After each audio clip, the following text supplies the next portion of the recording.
Hello. Ngasi yam kuirabagi matungdane aina Dohada video send torgase namak torgase yenghangi khalbase dumdi yam yenghaninge mayam ama adugo matam phangdaba haigadra aigi timing singsina kai thokpa yadabagi ko video se send dabane ado ngasi se tanja chaba haigadra mayam Jang na pili ko chepo ina udlat ko nga kari gino habi matamda yam na special oy ba tare na sise ko Enama Dada kapchin gido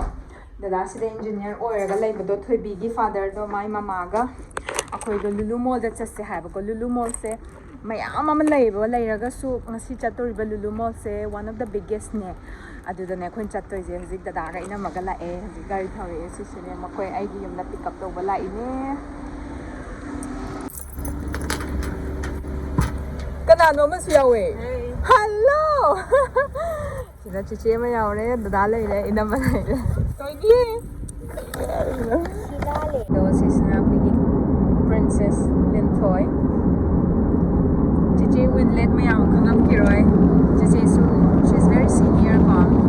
Pigi sida nasu flight attendant ne very senior. Chichi ma yam sure sida lay ba. Chichi hi biyo Manipur da. Saksud piyo na. Chiche Winlet kay lam dagi na. Chandel dagi ni. Chiche Winlet se Chandel dagi ni. Chahi kaya sura ke Doha da lay ba? 10.5 years. 10.5 years sura. Ngang mayam yengi ba na koy pok tringay dagi lay rak pa yaw rak. Nungay baro Doha se? Oy, nungay. Yum din ning sang bra? Sige, yum na din nungay din na. Chat pa di kiyam to niya chat ke? Once in a year. Once in a year chat de ba ko?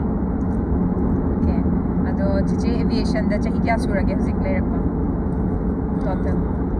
Almost 14 years. Almost 14 years sura chichi se Doha da lay ba so mayam makoy mapan da lay ba mayam se akoy maintain mayam lay sa isa pulaga adagi mapam kuding maki Manipur ki akoy district kuding lagi doina so family ona lay ko adagi atopa mayam so lay ado chichi Winlet se ngasi ham chichi Winlet se kay oy kay group no Chandel kay yumnak oy ya Ay Chothe ne chiche se chiche chothe da wakra habi ne how do you say how are you stay safe and all Okay. well in chothe Hello ma'am. Nungay am so. Nungay mo tamta YouTube channel is subscribe video jati sa naway to hanam so mo. And then nungay na sa nungay mo. Yeah, that's it. Thank you. That sounds so cute. Bye-bye, ma'am. Makata na biyan ang laki ko. Koy zik lulu mall da na chali se Dada Roshan ko. Aduga Enama sila layre. Maninda chiche Winlet adagi Thoibi koy loy na yawre do ngasi chatori ba lulu mall se khwaidagi chawba haiba natro da. Lulu makhaygi manungda lulu gi branches mayam atopa country Gulf da laiba India da laiba mayam sida khwaidagi chawba branch neba just last week launched over inaugurate togi baneba Okay. The whole Arab ki oina oidora id lulu gi all kaino da arab ko wana te all over the world wagi lulu gi branches laidana moi kaino da Southeast Asia da su laide India da su laide adagi Gulf region da su like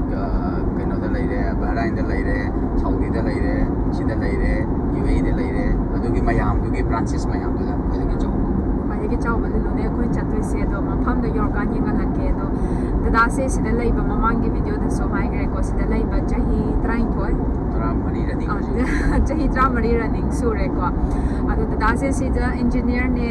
adu Dada any construction gi maram da loina mak sukhang ne ko adu Dada se kai kamai engineer se kai engineer hai din ta civil engineer ko Dada se civil engineer ne do Dada gi experience ta ko khoi gi mi sing da khanghaning ba ma khoi gi construction da kamai ne advance oiraga karamba technology seasonaraga yang thina ma khoi gi road sing se phajana system ohelle se kamai tawri no khoi gi mi sing da khangdaba kai haina haini da gi mon ta haini ure da loina sigi mo khoi gi system su da gi India gi so koina kai to bo yai mo gi tawri ba sumai daga first the Qatar rival lamse hanba da moi British ki makha da lairame ba aduga 1980s ki aduaida moida thau ga gas ka si moina discover taweba aduga hek thauga gas ka discover tawraba matungdagidi moigi economy sida drastic change ama laeba hana mo si financially yamna weak oiba country amaneba moigi income gi source only fishing and moigi to hai si pearl to ba kari kawi harvest to I think moigi already naturally exist over neba adu the type tawraga pearl du khara thiraga adu maina survive tawramba country amaneba but oil ga gas ka discover hai to badagidi moigi economy si suddenly boom tawre aduna moida paisa si yamna income chin laira abanina lamdi am pikba lamdi compare to matamda moigi square kilometer si Manipur go almost manai hardly few thousand khatang khenai Manipur ga adagi population su moigi si around 3.5 lakhs khatani aduna area na big e adagi paisa na mayam leire aduna moi development lom da concentrate tawre then akoigi the world gi platform da moi gi space ama kannangai hona matam sida kadamaina kangani haiganda moina sports sida yang development bire adu sports da development tawba adagi business da development tawba is infrastructure yawgana tawba yate aduna moi gi main concentration si infrastructure development da aduna moi gi vision 2030 haida ma layeba 2030 sigi 2030 hari basida 2022 da moina world cup host tawba dori de su moi gi advertise makhala maneba mayam globally moi gi Qatar rival la mama lai haibasi sakta angai gi damakta tourism sector da adagi business sector da development pura angai gi masakta angai gi sida moi paisa yam invest tawi moi hana adugi infrastructure fazana leram banatte adu world cup ama host tawba hari basi even koi gulf region da di moina bu first day adi except natana kari no China sorry Japan da natana no even China bang khai da host tawri world cup football si Olympics tawjara na su Gulf di moina first oi doi deba aduna sida moina housing develop tori basi world standard around 12 stadiums kumba newly construction adugi madung maga darkata ba hotel da development lakba adagi roads da bridges da adu moi paisa laira banina moina housing tori basi housing di paw nong phauna ba hai basi internet ki through da kai da yam thine easy oi re dana adu tori dei lambi si adumaina moida paisa leirabanina moina hojiki khwaidagi latest technology in terms of construction da sizinabada even roads da oigera buildings da oigera bridges da oigera aduna even moigi asgal hari da moigi PWD department India da haragana public works department haibasi moigi sida asgal kowe aduna moigi logo da bang kai da moina yaweba Qatar deserves the best adu kadigi moina singami mu haiba tan paisa lebagi moida technology karim lebi natte other than moigi oil and gas natana atopa sida resource karim mata laite aduna hojiki matam dadi oil and gas ai si khwaidagi most important resource ni na khwaidagi paisa yamna phangba bai keno dina aduna moina technology si loina buy tawi resource buy tawi technology buy tawi manpower buy tawi aduga development sida keno tawni last 13 year ina sida direct matam sida drastic change even West Bihari bapam sida akoina lang matam da not more than 3-4 towers hojik di towers ng tangai gre adi towers haibadi multi story buildings tu adum haina hojik di phajana develop tawre roads makai si smooth oi adagi wide enough adagi akoigi bumps like the humps like the bump haibra aduga even 120 140 160 kilometer thoba matam da karim ta problem like the base of the technology used to bunina adagi buildings da su base of the technology used to we asi hai tare ne moina development si matang da di technology si masagi leijadra gana su moidi paisa pai bani na mingodagi loi leiba ngame ba paisa bu pai ra di amana ta buning ba thobak thungam ba ta bane ba invest tawrin dina mi khuding mag akoi sida lai ba desu some akoi gi knowledge explore to bakhat na te ba paisa tan ba sina akoi gi primary goal da lakhi bane ba paisa tan ba na primary goal da la aga India da akoi na urak ta ba technology mayam ama sida uba phange experience lai ba ngame ba sida di adu hojik ti India da hairaga na di technologically little behind hai ba tai far behind di nate adu little behind maram di moina sida sida riba technology sa anam bana Europe lom America rom so mi technology na anam ba sida ya ba even akoi ga paving thaba matam da oiro building construction da oiro sida riba crane dagi adagi equipments dagi hariba mayam si loina Europe lom gi already advanced country laidana already developed country technologically advanced som dagi even China dagi adagi Japan lom dagi loina technology moina purakpa ngata neba adu masagi di kari amta leijaba nate Qatar haiba lam si totally dry country amani totally dry moi gi sida masagi ising leijaba nate adu karim leiba nate but akoina chahi taramri leire matamda ngasi bang koida koida isingi awaba maigi awaba agi si thengnarak deba kare maram di kai gino da moi the technology ma pa da hire tawre treated tawre samudra na question basidi it's like an island though it's not an island but three side tagi samudra na question ba aduga only little portion maybe 20 kilometers kumbagi 20-30 kilometers ka ki area khakta deba moi na Saudi ka border tawri si land connection lai si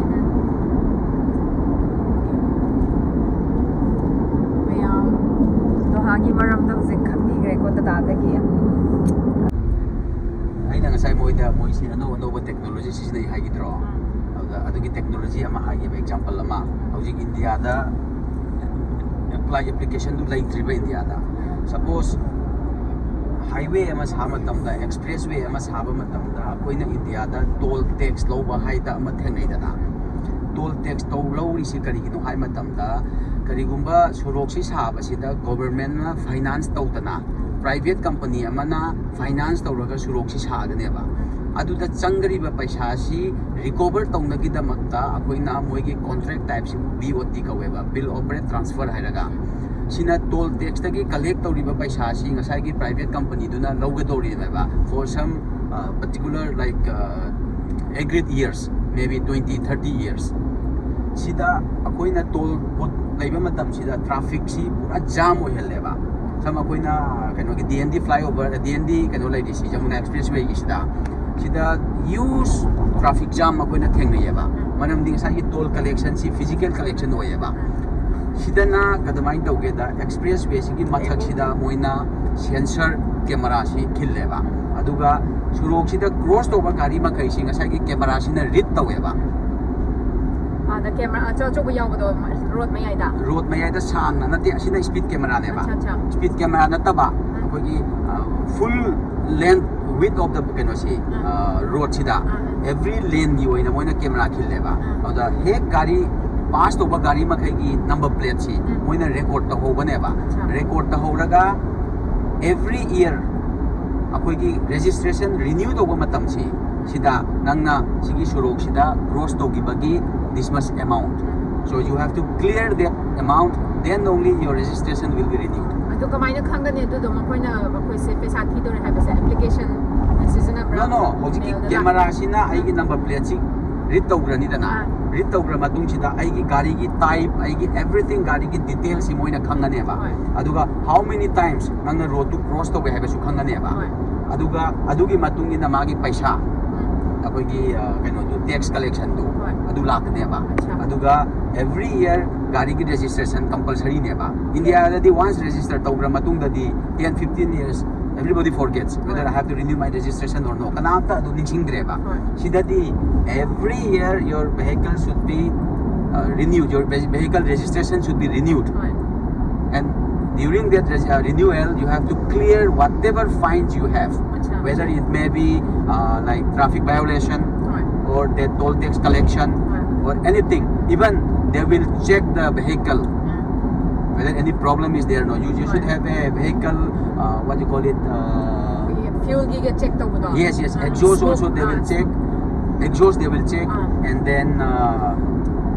like overall condition of the vehicle they will issue a certificate that your vehicle is in good condition to run adu paira matung khakta da moina registration renew tawone ba aduna gari mai khu yang thokpa gari amata surok ta chen dribadi manam si chahi amada di ano tawidana aduna moi gi system si pula accumulator kada di gari si akoina surok to matam da gari si han manga ka chatkum tawe ba aman ba yap chatba udri si atai gi natte ba moi chahi khudingi renew tawramina servicing tawramina adagi body paint bu tawrasu any dent leirasu moi paint to ba yate ba aduga even any minor accident thokpa ba ong khaita workshop ta chalaga semba yate ba without police paper police na nang si accident natte ko adagi nang na mingon accident mapudu khangdana tawuraga chelakma natte ko haibu khangangai police ki clearance ma yawgane ba adugi police clearance yawraga na diya ba adu hina sai hai ba maruina toll tax hi matang si India da kaino toll tax loba expressway adagi kaino mayam highways mayam leidana loina physical toll tax collect away ba adu sidadi physically collect awadu traffic jam thokpadu thokrangai damakta moina anauba latest technology harisi auto sensor na tawraga asai gi gari makhai du loina magi registration plate tu moina read tawraga every year nang registration renew to matam da toll tax collect away ba aduna public da aduna hurdle lam oyan de ba so that mayam si queue da ne ba to ba si it's an like one of the example that mo koina latest technology use to be hai ba ki India da di si to si dai tri ba si Siseng Lulu market se koi gi Indian South Indian ne mama se sigma gi brand ne ko yam na lei Lulu se dubu Doha da su Lulu masing se thiba gam da ga yam na lei ma pham ko ding gi mo koi gi parking area se phatna su pi bi ban na mi mam se sai se lak pa su yam ngai hai ba tare ga hello ano bahang ban hai si se do pham se yeng bala I koi family Pergi Enama Nama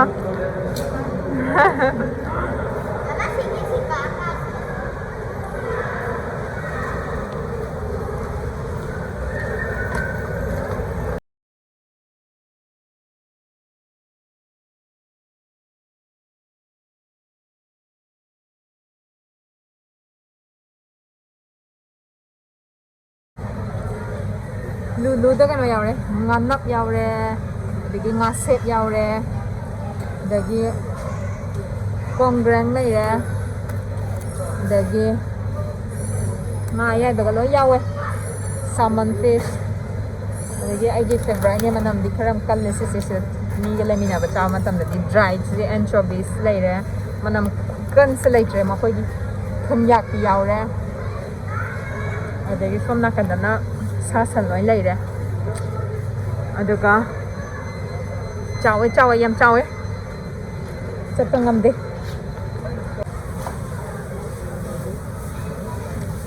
mafam dagi Jordan Australia Jordan de purakpa dagi Pakistani drumstick India dagi purakpa Sri Lanka dagi karora khabi Pakistan India sina African Kenya si ice keno haidai na tea haidai na sugar snaps ko eh adagi na ina mai morok met na ba na dambola ko eh keno se Sri Lanka dagi purak ko ne dambola se dagi si Sri Lanka ne dambola se keno mangbi ai di favorite nya sis na morok met ko la singing sa ba ha de ba Hawaii sang di mam Qatar gen kina Hawaii refill to bom ne ko sis se sida mai sigum bangak ka season ay lesser plastic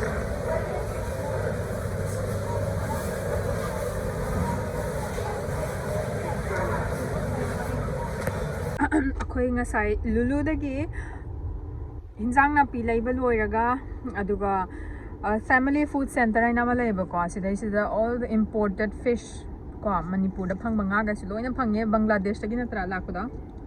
Bangladesh kumba aduga atopa koi some Asia side East Asia dagi purak pasing ko paida Manipuri laiba pav bhaji ne adudai hoi loi aduga chaga cha thakle e adhoi ado huziki hari banga sagi family food center sa koi nga makhan se ngakra nungra ukabi adagi mirgal sareng loi phange ba dubu frozen na to oi ba moi se duga frozen se nga se yam chaw bani na koina kakpa ngam de moi gi machine na torga nga frozen se ka e aduna adum cha ba gi di watre aduga another shop sida maning the soft fried na malai ko da inama koi changi ibani thoibi ibani gari da ngai howe soft fried sida na mu kai phange haba matam da khoi gi ta khoina sida koi Manipur dagi inama ho yam lai ko inama masu lai ri do ai ulake no mai inama shila ina noram thong dagi ko da de vendro koi family ado inama do Hawaii jar dum namme mana adu duga khoi sidagi tekta gum lai bedum la e duga hoji inama koi phadigom kari nakupi natra nakupi lai ba changi aduga loina mak phange yong chang maru cho cho ba ka phange Anything you want to say? Numidang wairam se kaya na fazakra.